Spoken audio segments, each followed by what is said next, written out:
Hello, everyone. Welcome to this edition of the ProjectPro AI Monetization Podcast, where we speak with industry leaders on what kind of business outcomes they are seeing with AI.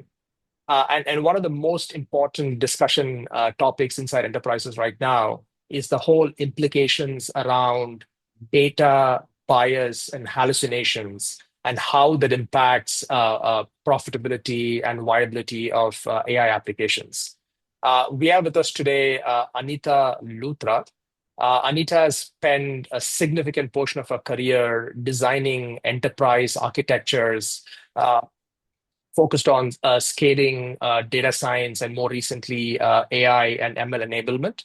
Anita is currently the global technology director focused on AI and cloud native labs at HCLTech. Before that, Anita spent almost 8 years at JPMorgan Chase as vice president and senior lead architect focused on AI and ML enablement. Through her career, Anita has done a bunch of work focused on hallucination research, which recently earned her an invite at the Worldwide AI Summit. And she has been part of the AI journey from the early days at IBM, where she led the first Watson solution integration architecture that ended up securing the largest contract in the United States. Anita, thank you for taking time to do this. Welcome to this show. Thank you very much. It's a pleasure to be here. Appreciate it. Anita, given that you've been part of AI from the days of early days and Watson, and you've seen the journey from Watson to where we are right now, could you maybe just help us understand the different phases of what you've seen AI go through, both in terms of technology and kind of the market reception and adoption to it? Yeah, so AI's gone through a very interesting journey. As you know, AI has actually been around since the 50s, Hmm. well before my time. It's been in and out, and it's also gone through AI winters. Hmm. Around 2010, AI started to take an upswing once again because of applications such as Watson, Watson playing chess. So of course it began to upswing at around that time, around 2010. We ran into issues around being able to find useful and viable solutions with AI. Hmm. There were challenges around compute, the volumes of data that were needed for AI. So it took a bit of a downturn from 2010 on, and there was a race to get to the cloud, partially as a place to host data and to get compute. Hmm. And once the enterprises got through that journey, now we're seeing AI on an upswing again, specifically because of the transformer model with BERT, which Hmm. came out around 2018, and then most recently ChatGPT, which is now about 3 to 4 years old. Hmm. And Interesting. with Hmm. ChatGPT, what's been interesting is it went beyond just text. It went beyond understanding. It went beyond compute because we now have text with full multimodality. So we have vision, we have video, we have audio. And so it's taken a completely different dimension. That's helpful. And could you also maybe just help us understand your journey focused on bias and hallucination? When did that work start for you? What triggered it? And what kind of progress have you noticed on that in the course of your career? So that work actually began for me the first time that I used ChatGPT. Uh, It was around ChatGPT 3, ChatGPT 3.5. mm, And because are fewer women than men in the industry, and that is a mhm, known fact, mhm, and I evidenced that, we had decided to do a women's talk where I would be moderating it. And for that talk, we had decided to bring in three managing directors. One of them is very esteemed and is internationally known and is female. Mhm, The other two were male. One was white Caucasian, and his name showed it. One was more of Latino Hispanic origins, and his mhm, name showed it. And mhm, the third MD, a female, was also of non-Caucasian origins, at least as far as her name was concerned.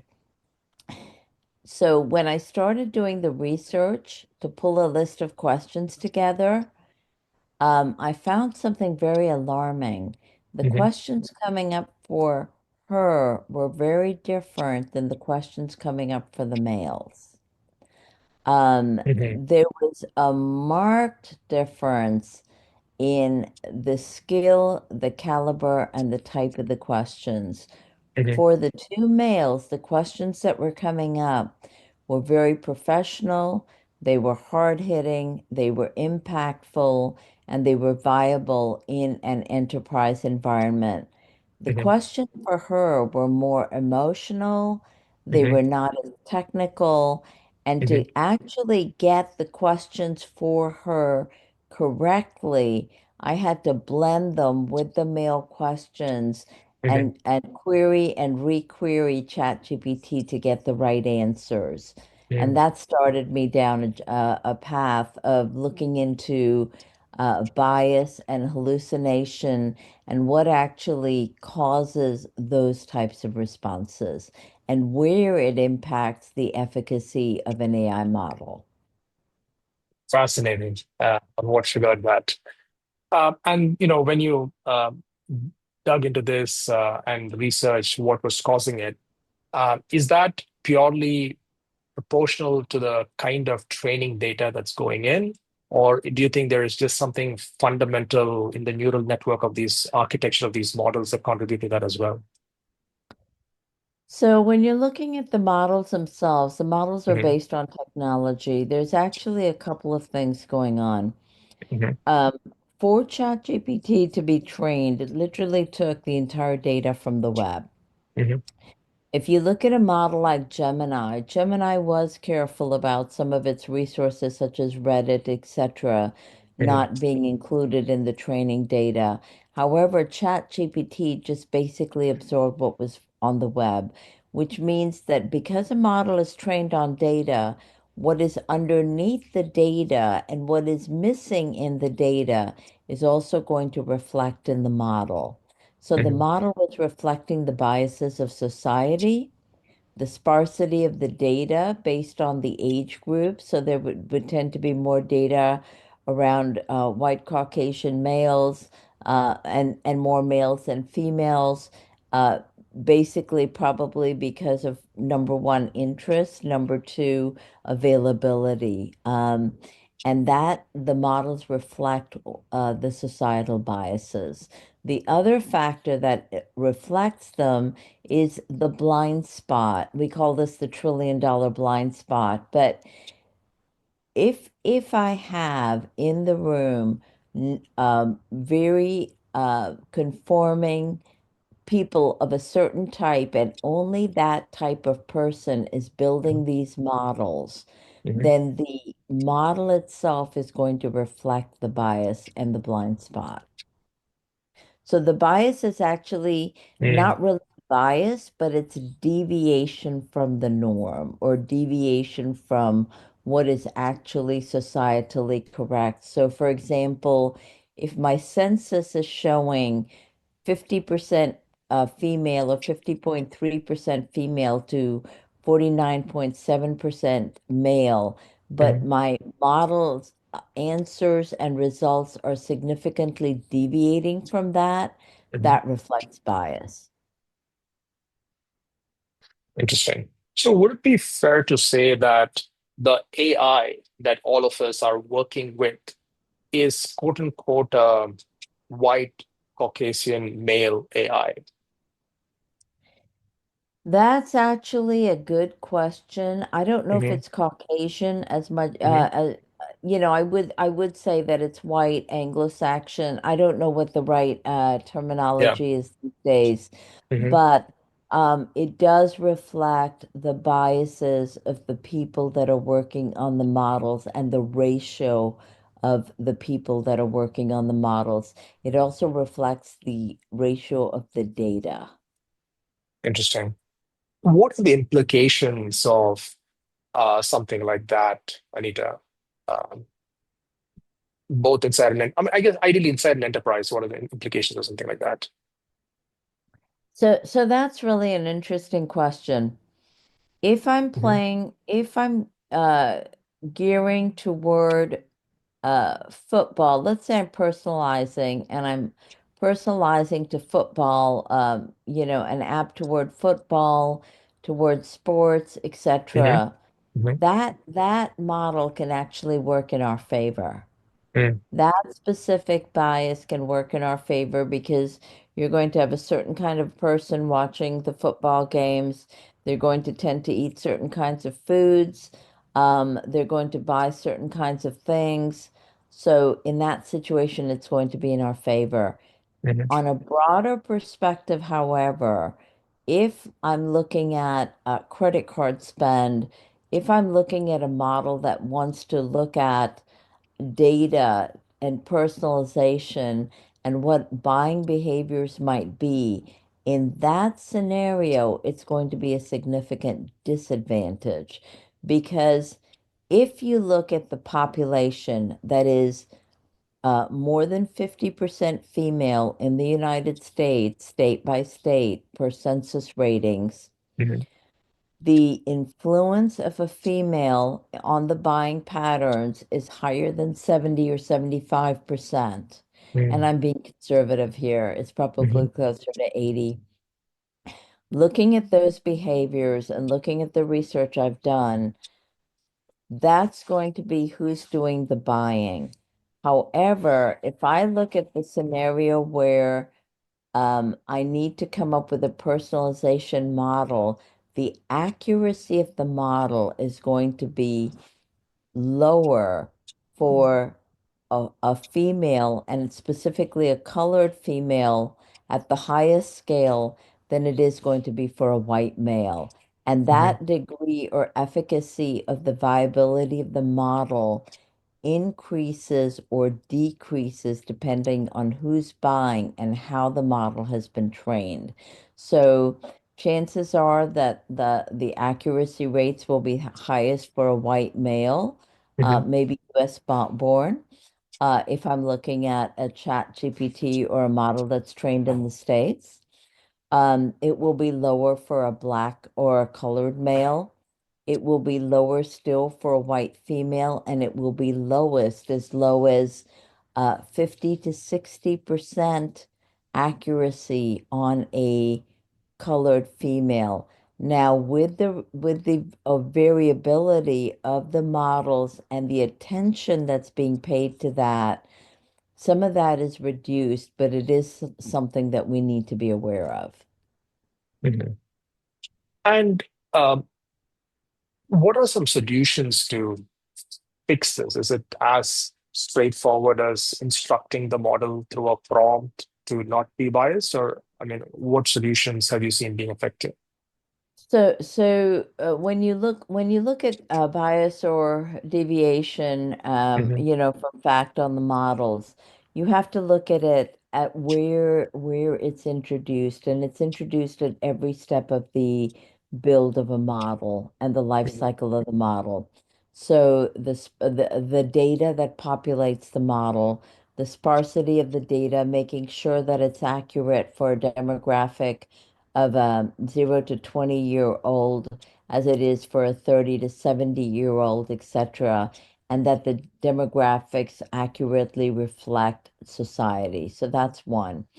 Um, the algorithmic bias, the bias that's going into the algorithms that are building the model itself or that are being used for that build. That's number two. And that's a little bit hard considering we're using neural networks, transformer models, and very large models, and we don't fully understand what's behind it. The third thing is looking at the data that's populating the models Mhm. and also compensating for that data by using things such as you know, you can use generated data, synthetic data to help solve some of those problems. You can look at retraining certain areas. You can look at prompt engineering. You can look at RAG. There's several things that you can do to tune that model.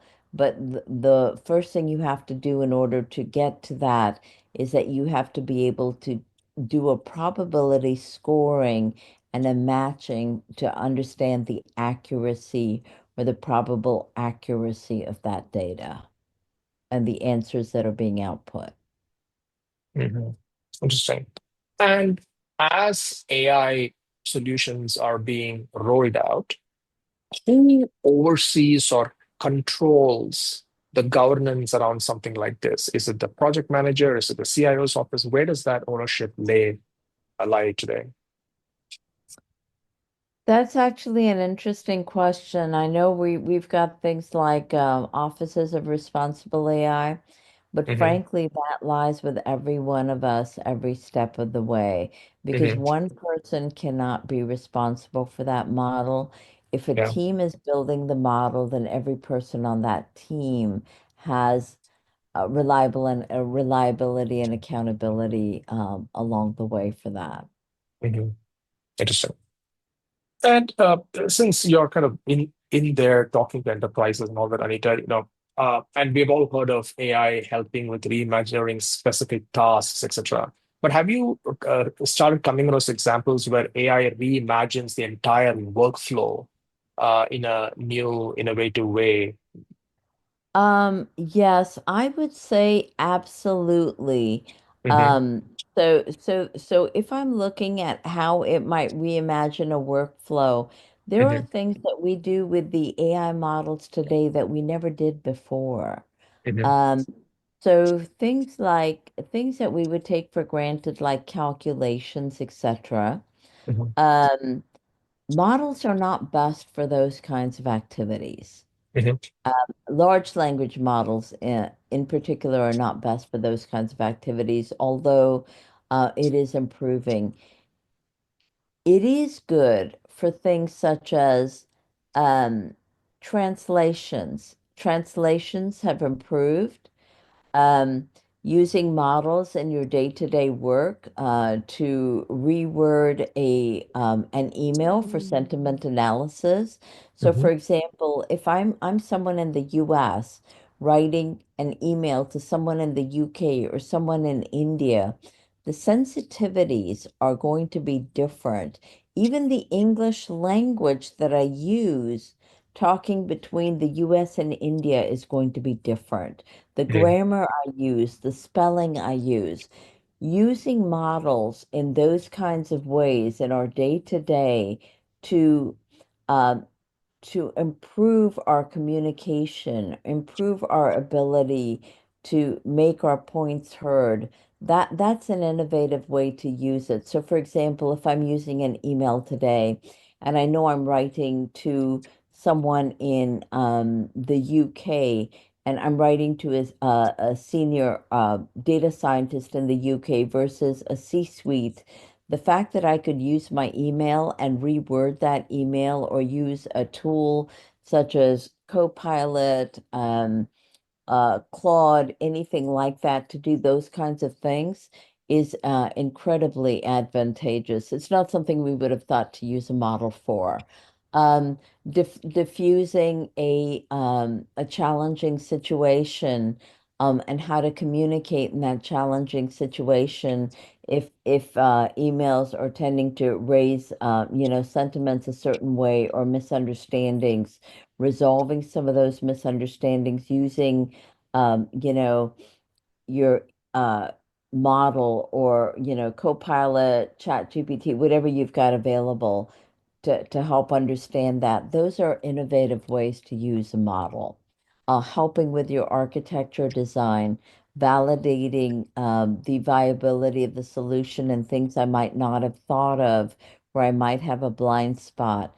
those are areas that are valuable and viable for day-to-day use of the models and Mhm. AI.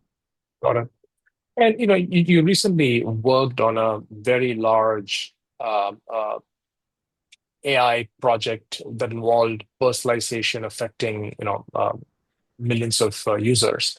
Could you maybe just help us understand what that problem statement was and what role did AI play in that? So it was basically in a hackathon environment. We were trying to solve a real problem. Interestingly enough, I had been part of the very early solution when we were first building it. The application had scaled to millions of users, more than 80 million users actually. And what we were trying to do was we were trying to get the user who primarily used a mobile phone um, to get the options for credit card spend and for use of the model personalized for that specific person. So in Mhm. other words, if you and I were both looking at the app, what the options that came up when you logged into the app on your phone would be different than the options that came up to mine because the options and the menu ordering would be personalized for your interest versus mine. That was the goal. That was not an easy goal because what we had to look at was the size of the mobile phone, the safety of the data that was available to it, the volume of the data, and how I would get it to fit on a phone that size and get it personalized to your interests. So that was the problem we were trying to solve. And in a situation like that, understanding bias definitely mattered Mhm. so that the options that were personalized for you were Mhm. viable for you, the options that were personalized for me or for someone else were viable and valuable for that person. That makes sense. Yeah.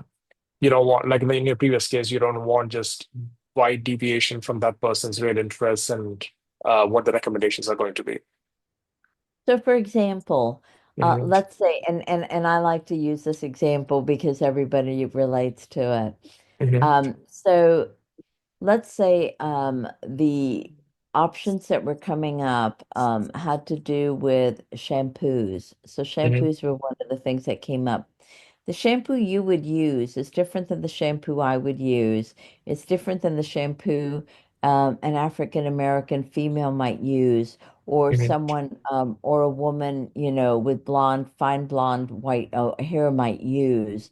The Hmm. shampoo, even the shampoo that was proposed or the type of product or product line that was personalized for you would be different than what was personalized for me. So in Hmm. that instance, being able to recognize the difference in the demographic, the personality, and the probable brand preference would be important for that personalization to be accurate. Makes sense. We are probably going through the AI hype cycle as the research firms categorize it.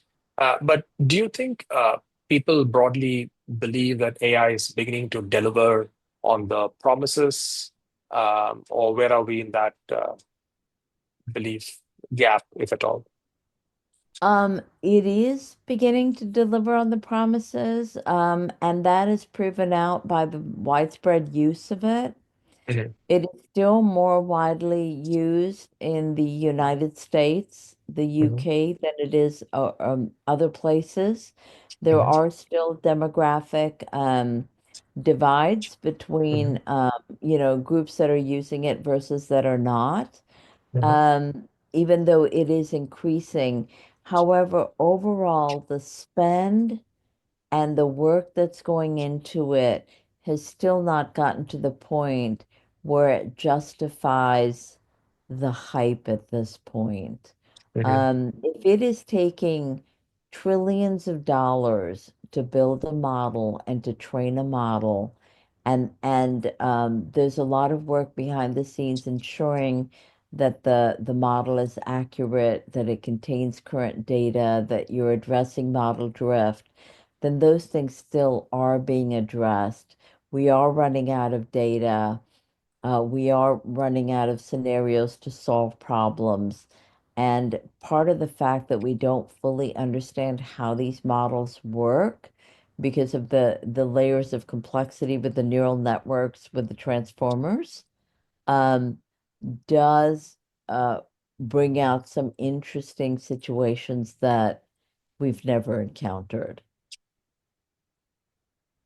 And does that, and just your broad experience, lead you to have a contrarian take on the future of AI? Do you have one, if at all? So, if I do have a contrarian take, that is actually an interesting question. Give me just a second to think about that one a So, little bit. yeah. So for example, if you go back Hmm. to the personalization example that I used, right? Yeah. The data that we actually ended up using and the model that we used was actually a traditional, it was more a traditional AI ML model. It Hmm. came out of the Google Research Labs, and the approach that we took for that model was entirely different than the approach you would expect to take, for example, on a ChatGPT or a transformer model, because the size of the model didn't work. Hmm. And what you're now seeing is that people are going to much smaller models, much smaller, much tinier models, so that they can indeed fit on the size of to fit on an Android, to fit on an iPhone, and to fit in very, very small environments for very small pieces of data. So I would say yes, there is, as much as we are going one direction in the data, there are very contrarian approaches also that are valuable in this space. So yes. Okay. Um, And so one of mhm, the things personally is I do look at smaller models. I do look at AI ML for more traditional things like probability scoring, and then compensating with a large model. So yes, I would say there is a contrarian approach there that I tend to take. makes sense. And finally, Anita, are there obvious blind spots that enterprise leaders have with AI when it comes to bias that you have noticed? That's actually an interesting question, and I wouldn't use the word bias as much as I'd use the word deviation. The challenge that you have with leaders is leaders are very used to traditional ways of doing business. The people that have now come into AI have grown up very traditionally. Most of them, if you look at them, if you look at the age group, if you look at what they've been trained on, they the there's a difference between data and AI. There's a marked difference. And then of course with the transformers and neural networks, there's a further deviation. So if you look at the traditional ways of thinking, some of those traditional ways of thinking have not changed. So let me give you an example on Mhm. recruiting and hiring. A lot of companies tend to recruit and hire in exactly the same way. So if they're recruiting and hiring a programmer, they're going to recruit and hire based on, oh, tell me how you solved a problem for C sharp, and they're going to expect you to code it, or they're going to do the same thing with Python. And my question is, why would you even ask that question instead of asking them creatively how they would solve the problem? Because anyone knows that if I'm going to code today, that I'm going to use a model, I'm going to look it up, I'm going to want to understand how to use it because I want to save hours of time. I built a model last night to do token counts. Mm. It took me 3 hours to build it, and it goes across at least 12 models, making a recommendation on which model to use, how many tokens it might take, and what a recommendation might be on what the total what the total spend might be in three currencies. That might have taken me 3 weeks. That model took me 3 hours to build. So why would I bring someone in and go ahead and interview them in a traditional way and expect a traditional person to fill that role for a programmer? So that's a perfect example of, you know, where we are today, where we need to be, our thinking, our approaches, they all need to I would say they all need to gravitate. There needs to be a change transformation to truly take businesses forward. And while businesses are indeed coming forward, it's still a slow process. Got it. Got it. On that note, Anita, thank you very much. This has been very instructive, given your expertise and exposure. Thank you so much for doing this. Thank you very much.